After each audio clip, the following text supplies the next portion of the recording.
이 시간 눈물 젖은 신앙생활이라는 제목을 가지고 함께 은혜 나누기를 간절히 소망합니다. 새해가 되면 우리가 하는 일이 있죠. 새해 계획을 세우고 소망하는 일을 세우기도 합니다. 또 어떤 이들은 서점으로 향하게 되죠. 서점을 가게 되면 새해에 가장 잘 보이는 그 자리에 차지한 그 자리를 차지하는 책이 하나 있는데, 그 책은 어떤 주제이냐, 바로 자기계발서입니다. 어떻게 하면 새해에 좀 더 다른 사람이 될 수 있을까, 올해는 이렇게 하면, 이렇게 준비하면 된다라는 그런 결심을 하게 만드는, 도와주는 그런 책들이 그 사람들에게 인기가 많이 있다라는 것입니다. 왜 사람들은 그런 자기계발, 새로운 사람이 되고 싶은 마음을 갖고 있을까요? 왜냐하면 새해이기 때문입니다. 새해에 내가 이전보다 더 나은 사람이 되고 싶은 그런 욕심을 갖게 되고 있다는 것이죠. 우리 그리스도인들에게도요, 일종의 자기계발서가 있습니다. 그것은 다름 아닌 성경이라는 것입니다. 세상의 각 자기계발서는 어떤 주제를 가지고 있느냐, 더 잘 살고 더 성공하고 더 건강해지는 그 방법을 알려줍니다. 그러나 성경은 그런 것들을 초점을 두지 않습니다. 그것보다 더 훨씬 큰 것을 우리에게 약속하는데, 그것은 영원한 약속입니다. 성경은 어떻게 하면 우리가 하나님을 더 깊이 닮아갈 수 있으며 하나님께서 주시는 그 참된 생명과 기쁨을 누릴 수 있는 것인지에 대해서 성경을 통해서 우리에게 자세하게 가르쳐 줍니다. 성경은 단순한 조언서가 아닙니다. 내일을 더 잘 살기 위한 조언서가 아니라 우리의 삶을 새롭게 하고 하나님의 삶을, 그 나라를 우리의 삶 가운데서 이뤄나갈 수 있게 하는 생명의 말씀입니다. 우리는 이 말씀을 읽을 때마다 그 마음이 막 부풀어져요. 막 기대가 됩니다. 그래서 소망을 품게 됩니다. 말씀대로 살면 정말 복이 되고 행복한 삶을 살 수 있겠구나. 예수 그리스도께서 내 인생을 책임져 주시겠구나. 예수님께서 말씀하신 대로 나도 온유하고 내가 사랑하는 사람이 되고 싶고 내가 거룩한 사람이 되어야지, 그런 다짐을 이 성경을 통해서 할 수 있게 된다는 것입니다. 이런 마음을 갖게 된다면요, 그것은 정말 귀하고 소중한 마음입니다. 하나님께 칭찬받아 마땅한 그런 마음입니다. 하지만 현실은 새해의 결심처럼, 그리고 새해에 내가 개발하겠다라는 그 다짐처럼 시간이 지나면 사라지게 됩니다. 다시 예전으로 돌아가요. 우리가 새해에 소망하는 것들 이루기 위해서 열심히 하지만 작심삼일이 되는 것처럼, 우리가 성경의 말씀에 은혜를 받지만 그 말씀을 따라 살려고 내가 시도는 해보지만 이내 다시 과거의 모습, 내가 변하지 않는 모습을 경험하게 된다라는 것입니다. 그런 모습을 보이게 된다면 우리의 마음 가운데는 실망감이 아주 커요. 그리고 이 말씀을 통해서 우리는 분명히 새로워질 것이란 기대를 갖게 됐는데 그러지 못하는 것에 대한 마음의 아픔이 있다는 것이죠. 고린도 후서 5장 17절 말씀입니다. 우리 함께 읽겠습니다. 시작. 그런즉 누구든지 그리스도 안에 있으면 새로운 피조물이라. 이전 것은 지나갔으니 보라 새 것이 되었도다. 우리가 연말을 딱 끝내면서 송구영 신의 그 말씀 가운데 이런 말씀 많이 보죠. 새해를 시작하면서 이전 것은 지나갔으니 보라 새 것이 되었도다. 그렇습니다. 하나님께서 우리를 구원하실 때 우리가 새로운 피조물, 새 것이 되었다라고 그렇게 말씀하셨어요.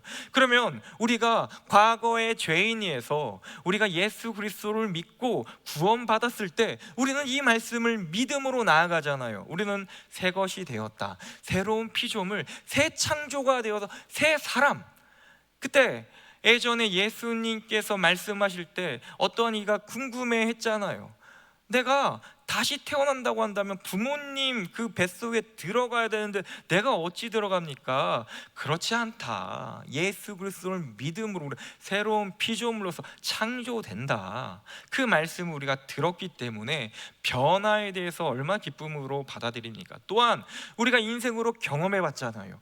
예수 그리스도를 믿게 됐을 때 우리가 이전과는 다른 걸음, 다른 행보를, 그리고 다른 마음을 가지게 된다는 것은 우리가 이미 느꼈고 경험했기 때문에 우리가 새로운 피조물이라는 그 마음을 가지고 발걸음을 새로 하게 된다는 거예요.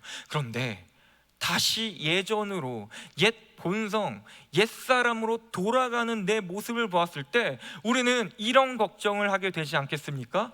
내가 구원받는 게 맞은가? 내가 진짜 예수님으로부터 내가 구원을 받았고 새로운 피조물, 새 것이 되었다면 죄인의 삶을, 행보를 보이지 말아야 될 텐데 나는 왜 그럴까? 그런데요, 여러분들, 우리가 새로운 사람, 새 것이 되었지만 여전히 이 땅 가운데 살아가 있는 동안 우리 안에는 죄성이라는 것이 남아있다라는 것입니다. 이것은 구원이 이미 시작되었지만 아직 완성되지 않았다. 이것은 이미와 아직 사이에, 그 사이에 우리가 있기 때문에 우리가 여전히 죄 가운데에서 허덕이면서 살 수밖에 없다라는 거예요. 쉽게 말하면 이렇게 비유할 수가 있습니다. 전쟁이 일어났거든요. 전쟁이 일어나서 적의 왕을 처단했어요. 그러면 적의 왕의 그 통치가 사라지기 때문에 그 나라는 이제는 죄로부터 자유하게 되죠. 그런데 그 나라 안에는 여전히 그 이전의 왕을 따르던 세력들이 있을 거라는 거예요.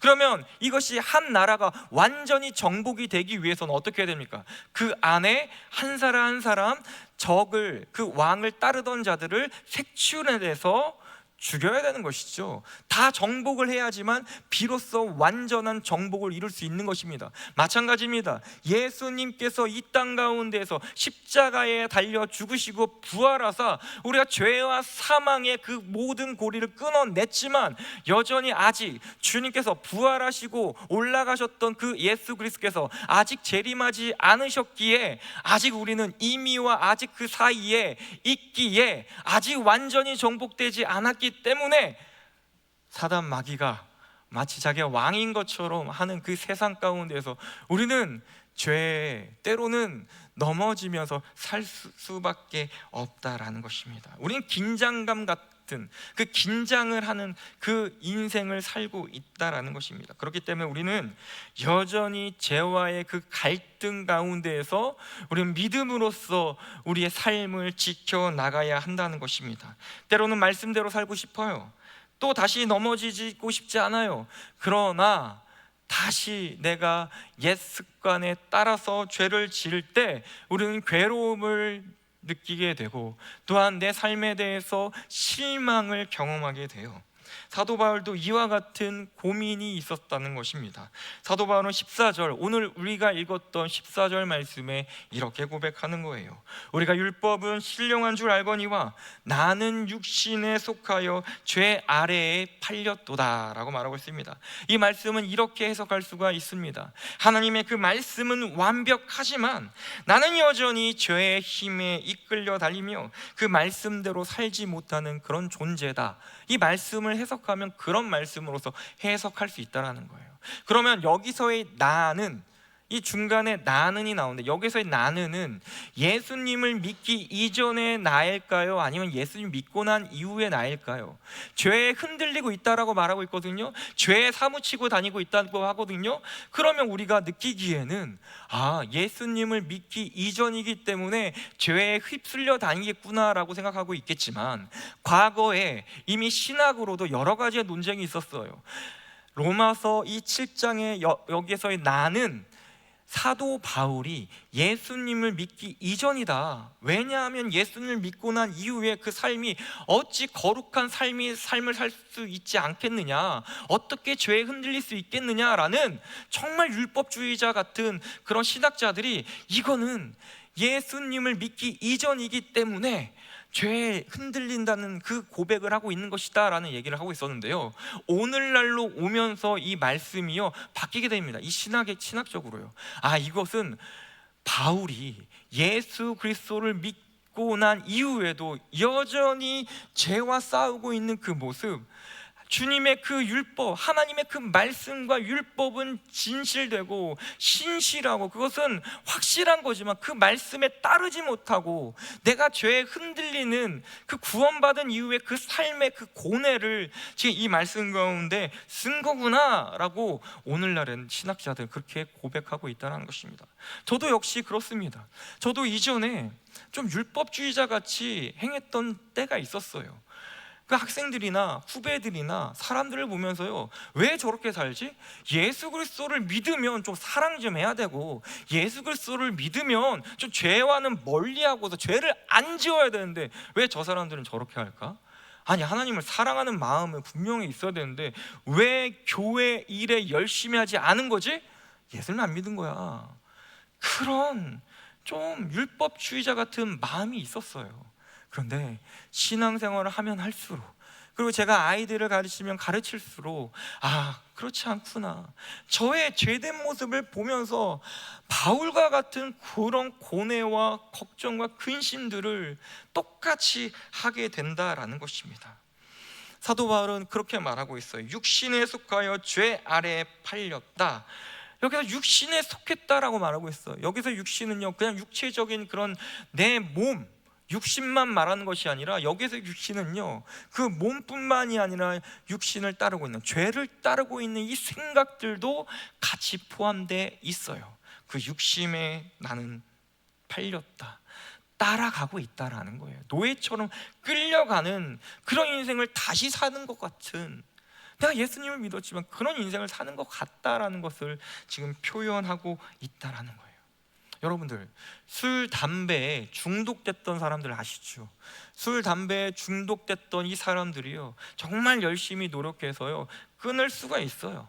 그렇게 끊었어요. 그런데 어느 날 다시 술과 담배를 시작할 때가 있어요. 물어봐요. 왜 술, 담배 그렇게 호떡하게 끊었는데 왜 다시 시작하게 되었습니까?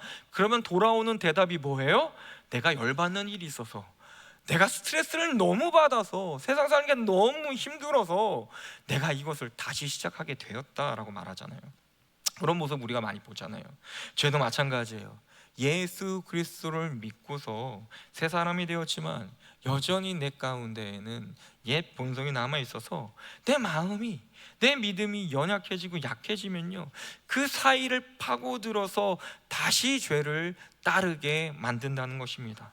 하나님께서 구원하실 때 왜 우리 안의 죄성을 한 번에 없애주지 아니하시고 왜 이렇게 죄 가운데에서 힘들게 하나님은 만드셨을까요? 고린도후서 12장 7절에서 바울은 이렇게 고백하고 있습니다. 여러 계시를 받은 것이 지극히 크므로 너무 자만하지 않게 하시려고 내 육체의 가시 곧 사탄의 사자를 주셨으니 이는 나를 쳐서 너무 자만하지 않게 하려 하심이라. 계속해서 말하는 게 뭐예요? 내가 자만하기 때문에 자만하지 않게 하시려고 하나님께서 그 바울 가운데 가시를 남겨두셨다라는 것입니다. 의지를 가지고 겸손하도록 하게 하신다.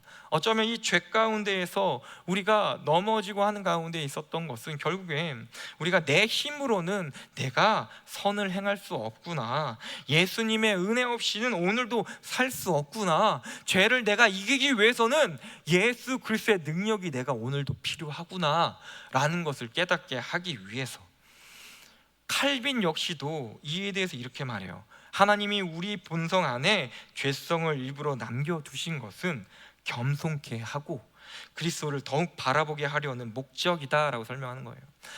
무슨 의도로 하나님께서 여전히 우리가 죄 가운데 죄성을 남겨두셨다고요? 우리를 겸손케 하기 위해서, 겸손한 자가 되게 하기 위해서. 그렇잖아요. 제가 이 강단에서 앞서 말했잖아요. 제가 그 율법주의자들처럼 내가 저 사람들은 왜 나처럼 못할까, 신앙생활은 저렇게 못할까라고 말했지만 결국엔 내 안에 죄를 발견하는 그 순간 나 역시도 사도 바울처럼 내 인생 내 힘으로 거룩하고 선하게 살 수 없는 존재구나. 그 사람들의 손가락질했지만 그 손가락질은 결국 나를 향해 하고 있었던 거구나라는 것을 내 모습을 통해서 겸손하게 하나님이 만들어주시고 하나님 앞에서, 십자가 앞에서 날마다 무릎 꿇게 만든다라는 것입니다.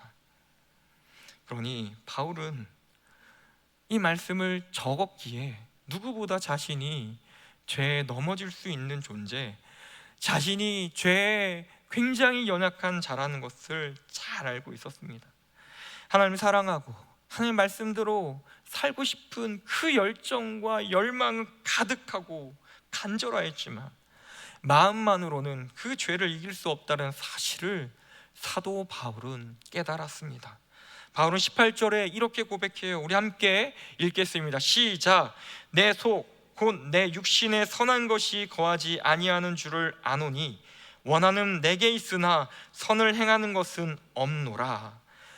이 말이 무슨 말입니까? 내가 그 말씀대로 살고자 하는 그 열망은 있지만 막상 그 말씀대로 살고 행동하려고 하는 그 힘은 내 안에 없구나, 없었다라는 것을 지금 고백하고 인정하고 있는 것입니다.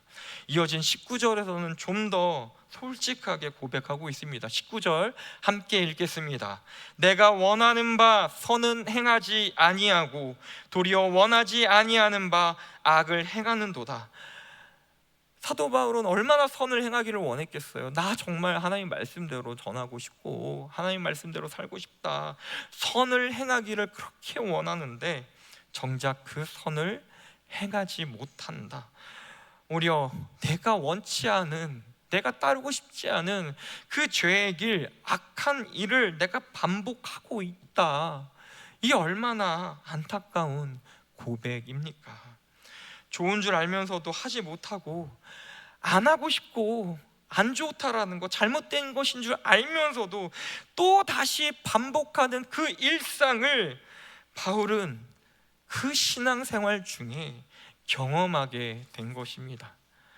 사도행전 13장을 보면요, 바울과 바나바가 1차 선교 여행을 떠난 것을 우리는 볼 수가 있습니다. 바울이 왜 복음을 전하러 나아갑니까? 왜요? 그 마음, 예수님께서 부활 승천하실 때 땅끝까지 이르러 내 증인이 되리라 라는 그 말씀, 그 살아있는 그 말씀을 지키고자 사도 바울이 나간 것 아니겠습니까? 이방인들을 전도하고자 나간 것 아니겠습니까? 얼마나 귀한 일입니까? 이때 바나바가 조카였던 마가 요한도 동행하게 됩니다. 근데 어떻게 됩니까? 중간에 포기합니다. 조카가 포기하게 되는 거예요. 너무 힘들다고요. 그 내용은 더 정확히 알 수 없지만 고향이 그리워서 너무 힘들어서 나 못하겠다고서 중도 포기하게 된 것입니다. 여러분들 사역을 하러 나갔는데 갑자기 중도 하게 되면 어떻게 해야 돼요? 분위기가 갑자기 사그라들어요. 복음에 대한 열망이 갑자기 무너지게 된단 말이에요. 그러니 이 바울 입장에서는 잘하고 싶고 또 굉장히 강직하잖아요. 근데 저렇게 포기하니까 또 내 조카가 아니까 내 핏줄이 또 아니다 보니까 왜 저러지? 마음 가운데 좀 분노가 있었던 것 같아요. 참은 것이죠. 그럴 수 있겠다. 근데 이후에 2차 선교 여행을 또 바나바와 준비하면서 바나바가 다시 또 조카를 데려가자라고 그렇게 제안한 건 아니겠습니까? 하지만 바울은요, 이전에 1차 선교 여행 때 경험했던 것들을 다시 떠올려요. 지금 다시 회복하여서 내가 선교 가겠다라고 도전하는 거잖아요. 지금 조카도 그 마음 가운데에서 얼마나 고민을 많이 했겠어요. 그럼에도 불구하고 내가 연약하지만 내가 다시 복음을 전하겠다. 이 선교를 나가는 것이 얼마나 힘듭니까? 그런데도 내가 다시 하겠노라 라고 마음을 먹었어요. 근데 바울은 반대를 하는 것입니다. 이 문제로요, 바울과 바나바가 아주 심하게 큰 다툼을 하게 되고요, 결국엔 같이 가지 못합니다. 이 사역을 하나 됨으로써 이루어야 될 이 복음의 선교 사역을 이루지 못하게 된 거예요. 갈라서게 됩니다. 바울과 바나바의 이 다툼은요, 하나님께서 기뻐하시는 모습이었을까요? 여러분 어떻습니까? 하나님이 기뻐하시는 모습이었을까요? 그래도 옛날에 일이 있어도 그래도 이끌고 가야만 했었을까요? 그래야지 더 하나님께서 기뻐하셨을까요? 좀 후자였을지도 모르겠다라는 생각이 듭니다. 함께 부족하지만 그 사람을 이끌고 선교를 나가는 거, 그 안에서 연합하고 화합하는 거, 그것이 하나님께서 더 기뻐하시는 일이 아닐까 생각합니다. 하나님께서 그런 말씀을 하셨잖아요. 빌립보서 2장 3절을 보면 모든 일을 다툼과 허영으로 하지 말라 말씀하셨고, 또 모든 사람과 더불어 화평하라 그렇게 말씀하셨잖아요. 그것도 사실 주님이 주신 말씀인데 사도 바울을 통해서 주신 말씀이란 말이죠. 그렇게 가르쳤었어요. 바울과 바나바가 사도행전 15장 39절을 보면 심히 다투었다. 이것은 하나님의 성품인 사랑과 온유와는 상당히 거리가 있었던 그런 행동이었습니다. 바울은 그때 자기의 그 마음 안에 있었던 저렇게 하면 안 되라는 그 마음, 그 본성이잖아요. 그렇죠. 사역을 할 때 그 본성이 있어요. 저도 젊었을 때 이건 아니다 싶었을 때 싸웠던 적이 있어요. 막 이렇게 같이 사역을 하는 사람들 가운데에서 같이 싸운 적이 있어요. 근데 제가 그 행동이 옳았다라고 생각했거든요, 그 당시에는요. 근데 틀린 건 아니었습니다. 그런데 그 가운데에서 내가 그것을 그렇게까지 잘못이라고 얘기를 해서 그 사람들이 불편하게 만들 필요가 있었을까라는 생각을 지금은 해요. 당연히 했어야 될 얘기거든요. 따로 뒤에서 얘기하면 어땠을까? 좀 더 이것을 연합함으로, 화합함으로 하면 어땠을까?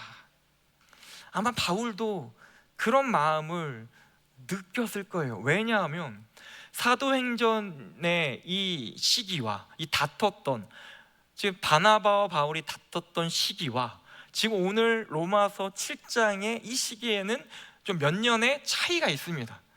바나바와 바울이 싸웠던 것이 이전이고요, 로마서의 이 7장에 이 말씀을 쓴 것이 사도행전 이 사건의 이후의 일이에요. 이 말씀을 쓸 때 이때의 사건들이 또 기억나지 않았겠어요? 내가 왜 그 본성을 내가 이기지 못하고 그때 내가 왜 이렇게 혈기로 그렇게 싸웠을까? 절망이죠. 내가 하나님의 그 법을 따르며 온유와 사랑을 따르는 자가 되었어야 되는데, 아니면 내 안에 있는 이 죄를 억눌렀어야 되는데 나는 그때 왜 그랬을까? 나는 왜 이렇게 죄가 사랑하고 분열시키는 그 마음을 나는 왜 이렇게 따랐을까?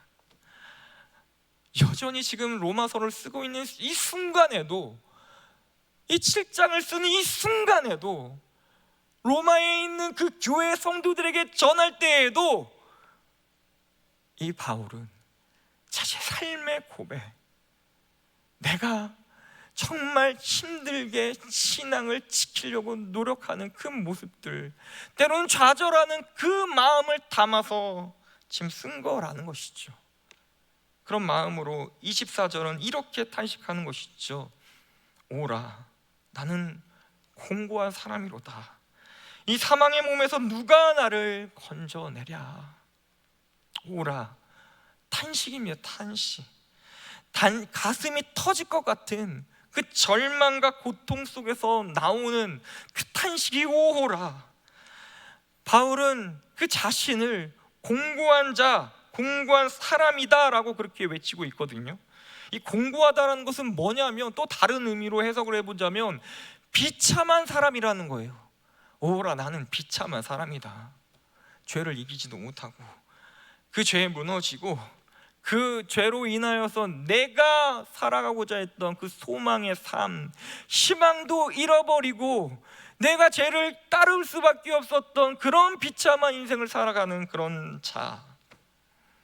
하나님의 말씀대로 살고 싶지만 죄의 힘이 너무나도 커서 그 자꾸 넘어지고 실패한 비참한 인생을 사도 바울은 오라, 공고한 사람이다 라고 지금 고백하고 있는 것입니다.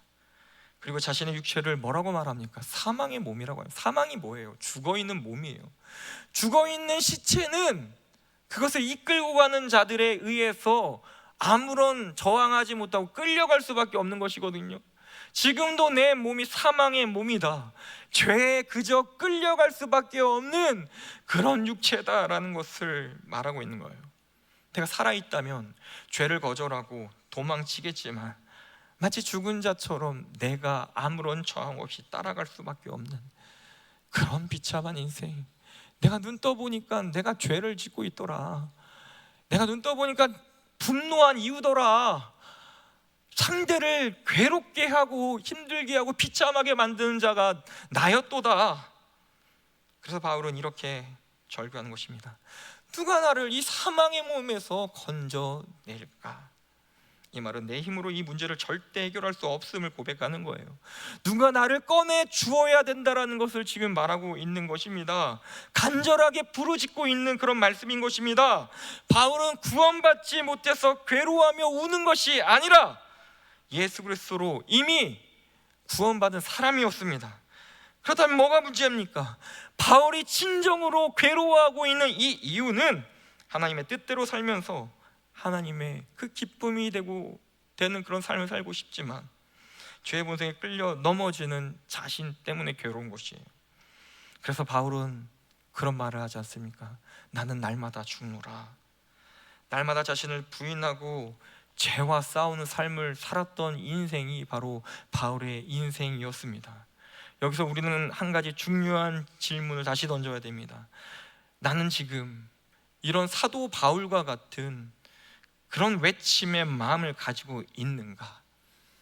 나도 이렇게 처절하게 내 삶의 모습에 대해서 절망하며 하나님 앞에 눈물 흘리고 있는가? 오늘 우리의 모습은 어떻습니까? 사업이 잘 풀리지 않거나 건강이 좋지 않을 때는 마음이 무거워요. 밤잠을 설치며 하나님께 기도합니다. 가정의 문제나 자녀의 어려움이 생기면 눈물로 하나님 앞에 매달리며 도움을 구하는 인생을 우리 살지 않습니까? 하지만 정작 우리가 무심코 던진 말로 누군가 상처를 입히건 상처를 받거나 마음속에 오래 품은 그 서운함과 미움, 그리고 나의 이 욕심 때문에 드러나는 여러 가지 그 죄에 대해서는 깊이 울며 기도하지 못할 때가 있습니다.